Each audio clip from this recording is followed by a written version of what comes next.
All right. Get a few more things taken care of here real quick. Looks like we are on for Facebook. It is Thursday night.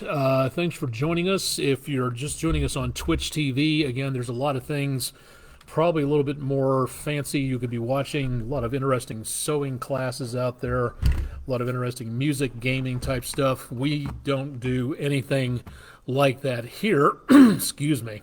I don't know what's in the air around here, but I've been getting some pretty good amounts of pollen. I don't know if ragweed season hits around here a little early. If it does, that's definitely, I'm feeling something like that for right now. So apologies for the, pardon me, scratchy voice for tonight. Not the best way to tune in, unfortunately. Getting things off on kind of a weak voice note. I'm Chief Meteorologist Austin Onig. This is Weather Overtime. We are live and direct from Chattanooga, Tennessee, United States. Wherever you happen to be tuning in from, thanks for joining us. It is, again, a quiet night here. Got some really good weather news overall in the course of the next couple of days. Not seeing a major problem. We do see some changes with the weekend forecast a little bit.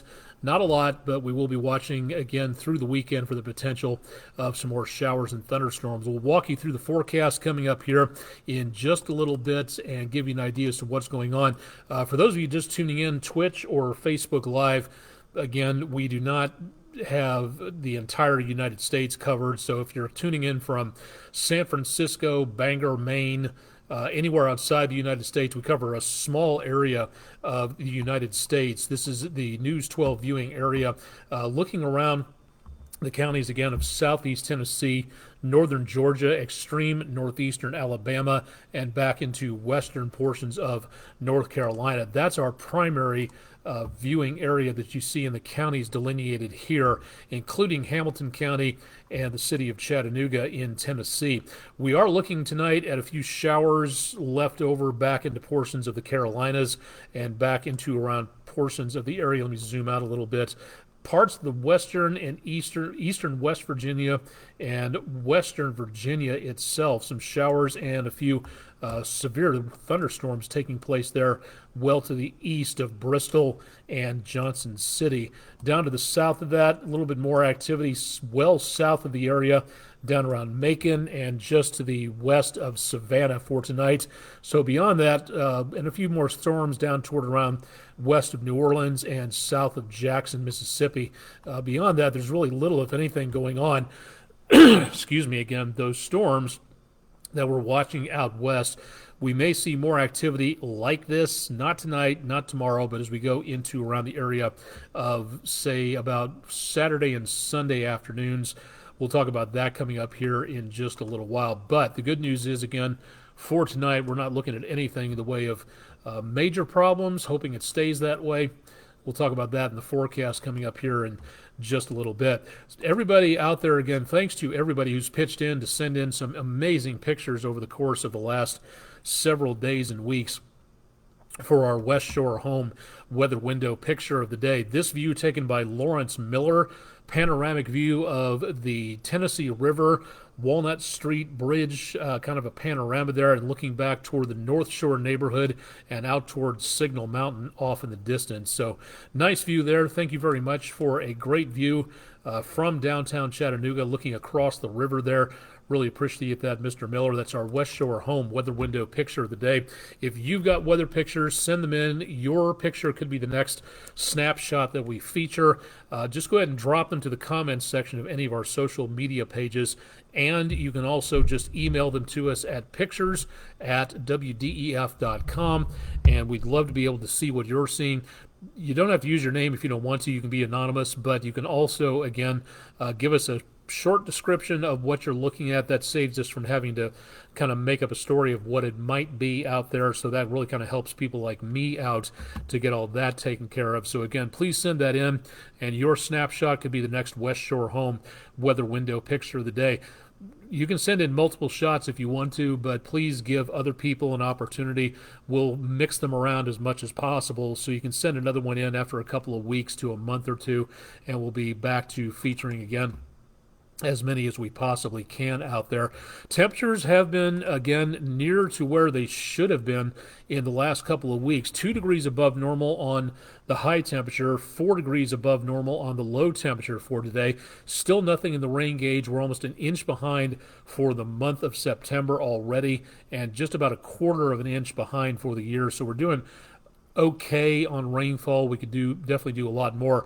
Last time a record high was set was 1925, almost 100 years ago, and our record low that hasn't been broken since 2017 of 51 degrees. That's above zero. And when you get into that type of cool weather, you know that if that's your record low temperatures, you know that you are solidly in the summer, or at least the late summer season across the area. So getting pretty close to fall. We'll talk about that coming up here in just a little bit. Matter of fact, the change in seasons, not too far away. Matter of fact, we're about 2 weeks or so in change until the equinox, which is coming up the 23rd of September. So we're not too far away from the end of seasons. Hard to believe it's almost the end of baseball season out there as we start getting into late September, early October.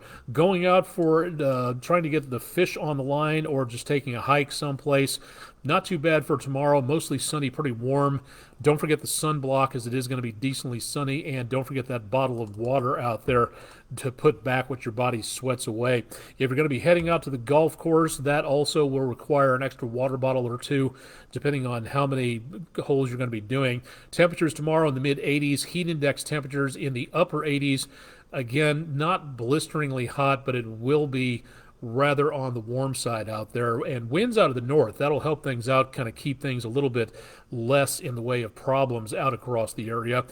Air quality from earlier today, this is from about a couple of hours ago, but we were at the good level, forecast to be right about where we should be, and tomorrow we should be in the lower moderate or yellow category.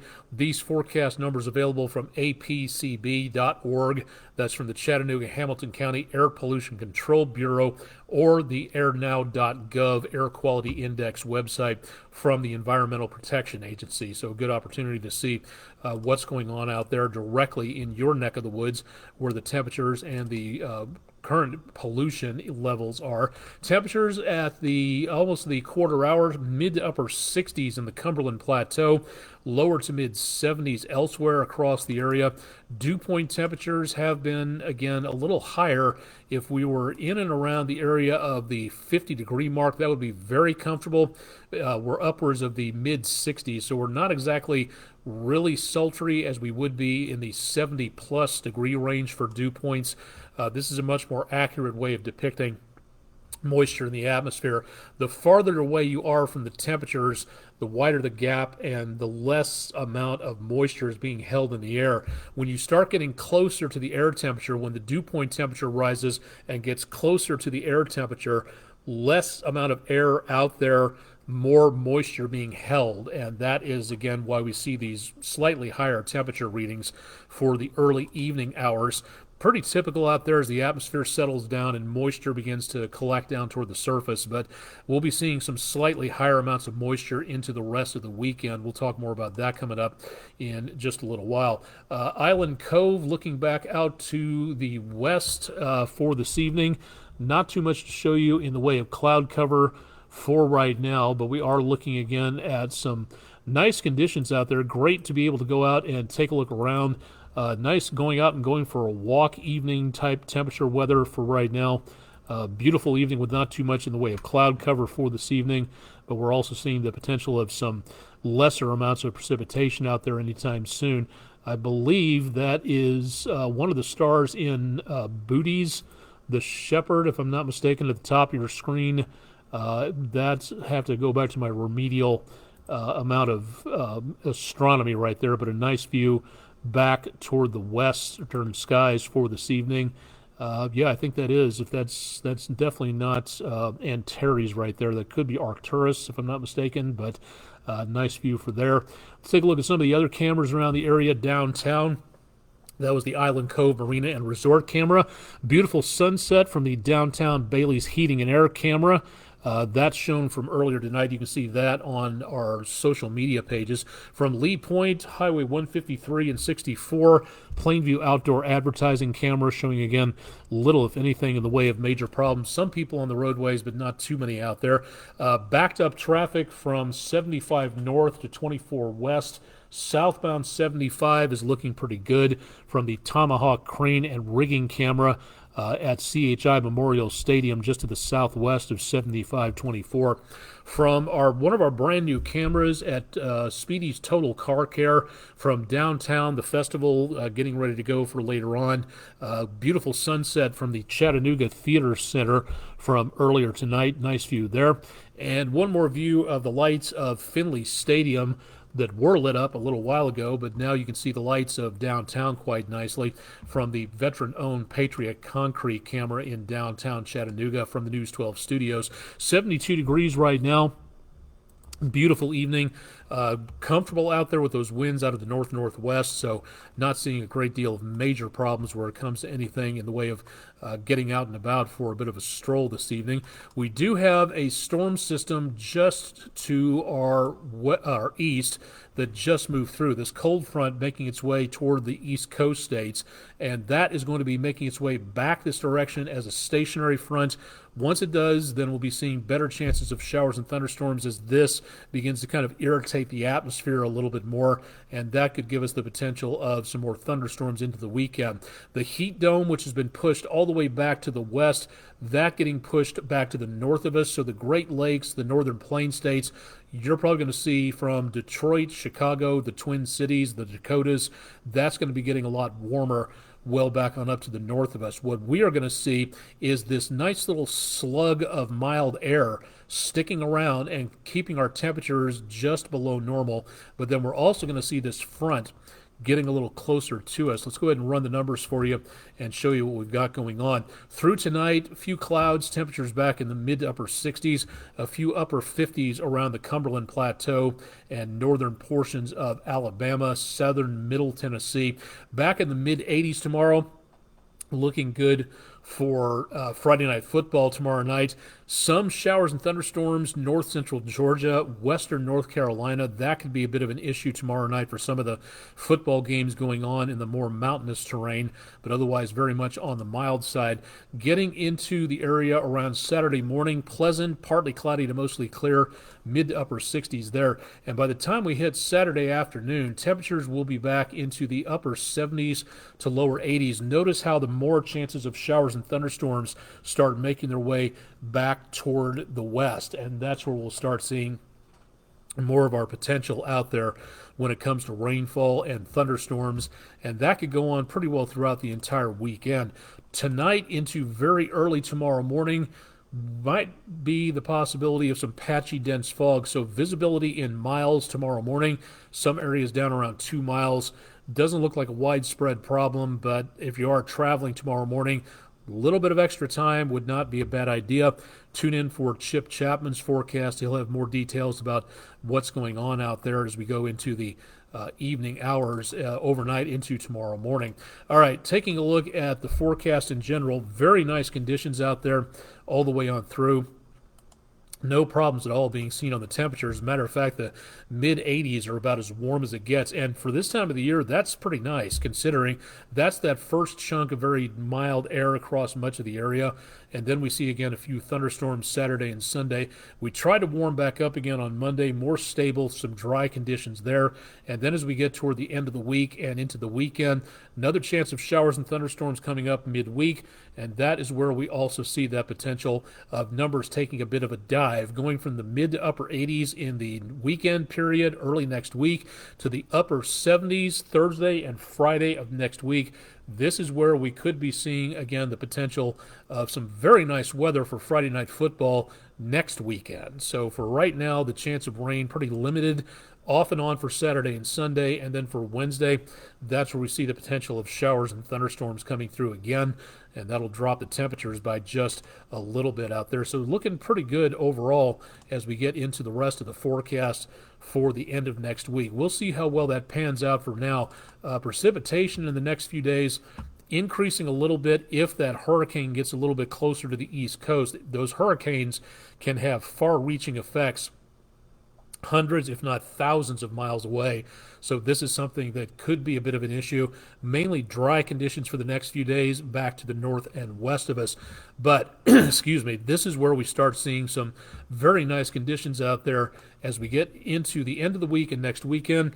That's where we see, again, that very nice drop in the temperatures with that nicer air being dragged down out of parts of Canada. So that's going to give us some good conditions all the way into next weekend. So this is looking very promising for right now. Hopefully it stays that way, and we'll see how well that pans out into the next several days. I want to go ahead and take a quick look as to what's going on and some fairly serious situations shaping up of a sort. We've got Hurricane Lee over the Atlantic, the mid-Atlantic right now.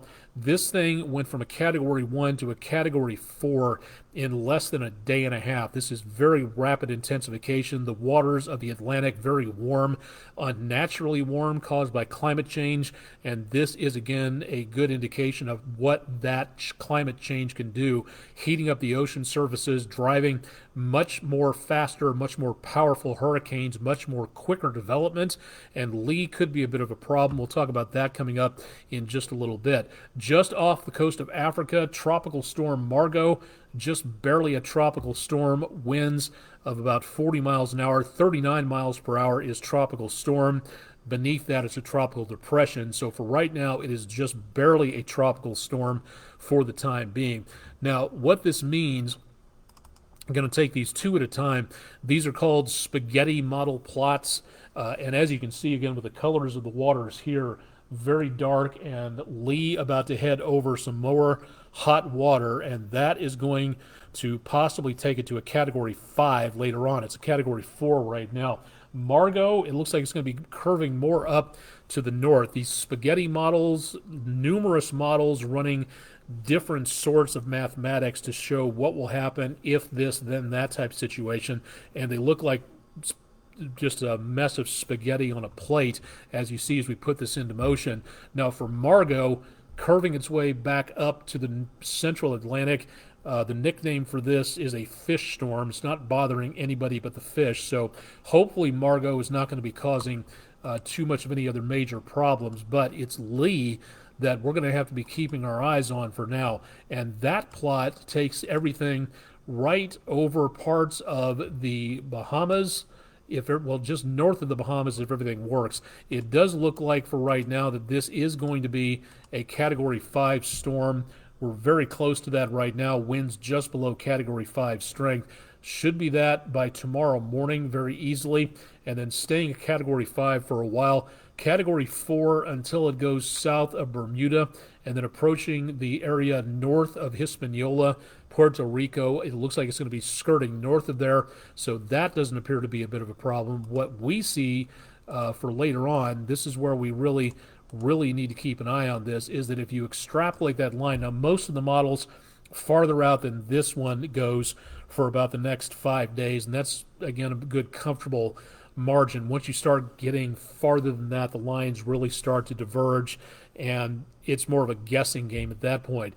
Now, in general, it seems to be kind of taking a bit of a curve back to the north, so for right now, this does not appear to be a threat to the United States or the Bahamas. But if you are heading anywhere, I would say between Key West and Boston, the Bahamas, Florida, Washington, D.C., anywhere in that area, if you're going there, say by the end of this next week, not tomorrow, but toward next week, toward about the 14th, 15th of September, this is going to be a lot closer.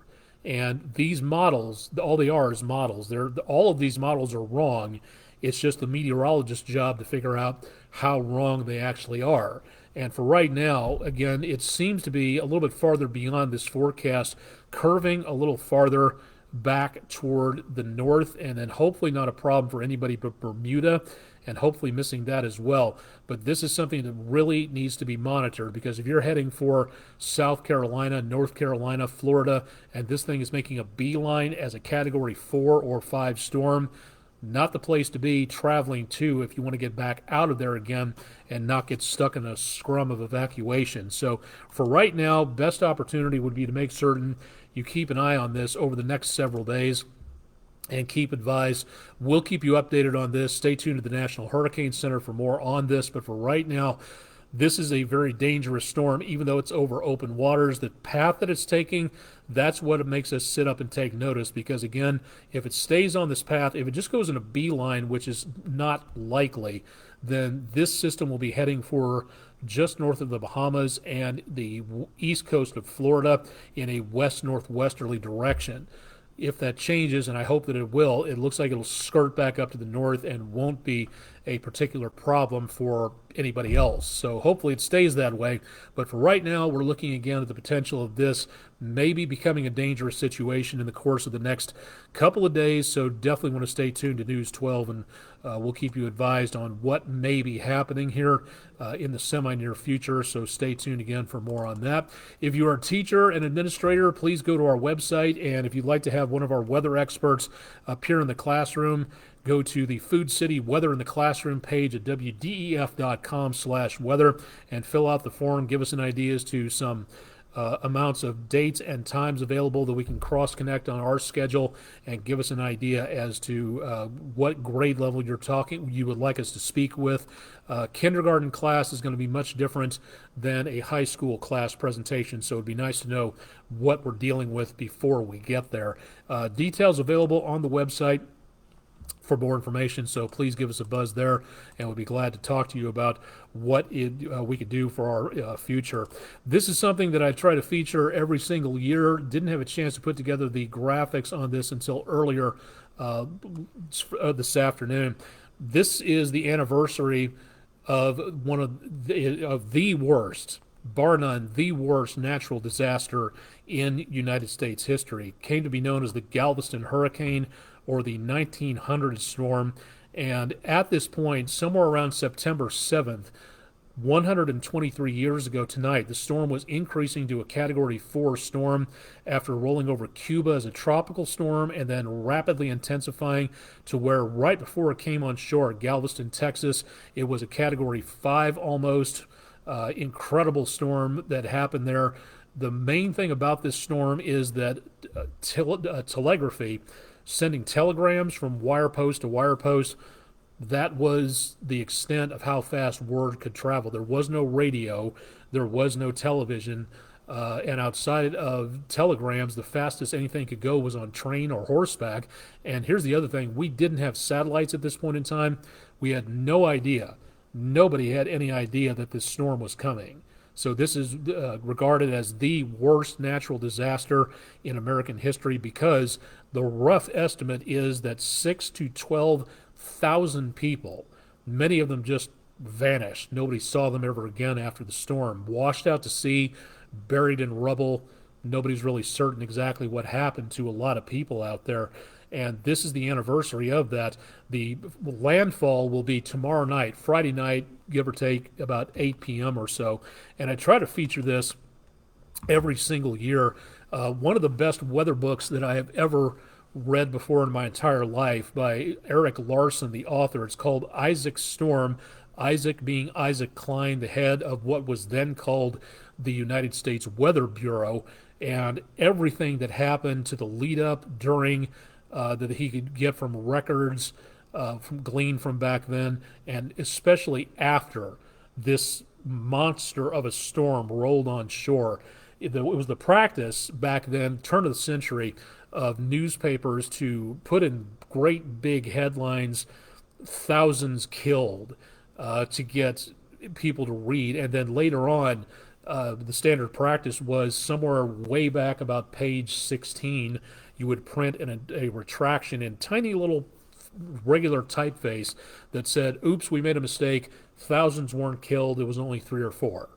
But that was standard practice back then to inflate the headlines. Clara Barton, who was a nurse during the American Civil War and became famous for her work on the battlefield, helping to save and comfort a lot of dying soldiers' lives after the battle out there, she loaded up a ship with relief supplies. Nobody had heard anything from Galveston within the course of several days.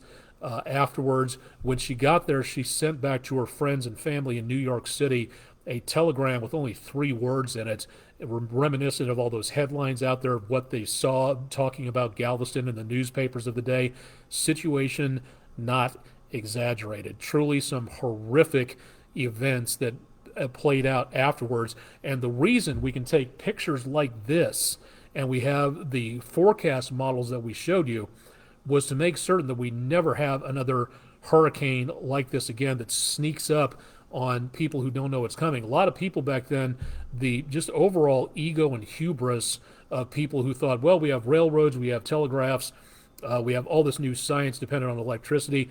We don't need to worry about hurricanes. Besides, a hurricane has never hit Galveston in living memory.